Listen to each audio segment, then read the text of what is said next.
रोहित, जिस तरीके का रिएक्शन अभी ईरान की तरफ से देखा गया है, क्या उसके बाद ये नहीं माना जाना चाहिए जो हम कह रहे हैं कि कहीं ना कहीं लगातार बाकी के देशों का इन्वॉल्व होना तय है?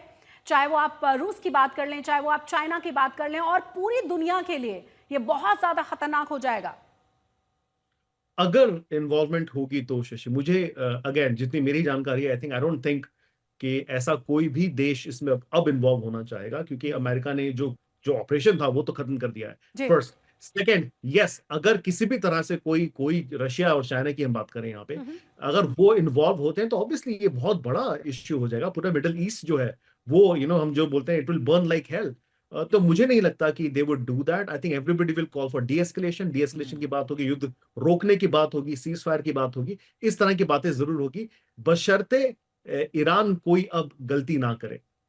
बिल्कुल। तो 3 ठिकाने एक बार फिर से अपने दर्शकों को दिखा दें, 3 ठिकानों को, जो परमाणु ठिकाने, जो बहुत ही महत्वपूर्ण ठिकाने अमेरिका के ईरान के, अमेरिका की तरफ से नेस्तनाबूद कर दिया गया है। और आपको ये भी बता दें कि अब से कुछ ही देर बाद कहा जा रहा है कि राष्ट्रपति ट्रंप दुनिया को संबोधित करने वाले हैं। उन्होंने जिस तरीके से जानकारी दी है कि तमाम जेट सुरक्षित वापस लौट रहे हैं, और साथ ही साथ उन्होंने कहा है कि इसके बाद शांति की शुरुआत होगी। लेकिन सवाल फिर से वही कि क्या ईरान चुप बैठेगा?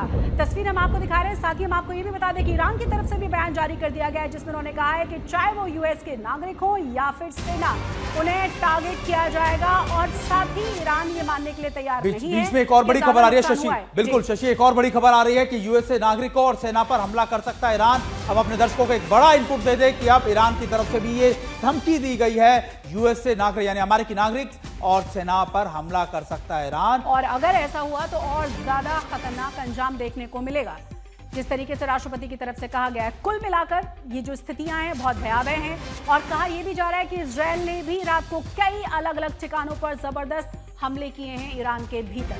बिल्कुल, कहा गया है कि क्षेत्र में जहां पर भी अमेरिकी दिखेंगे वहां पर हमला किया जाएगा। यानी ईरान अब बदला लेना चाहता है, ये इस तरीके का संकेत लगातार मिला। ईरानी टीवी की तरफ से ये खबरें आ रही हैं कि ईरान ने क्लियर कर दिया है कि वो भी अमेरिका के नागरिकों पर, उसके बेसिस पर अटैक करेगा।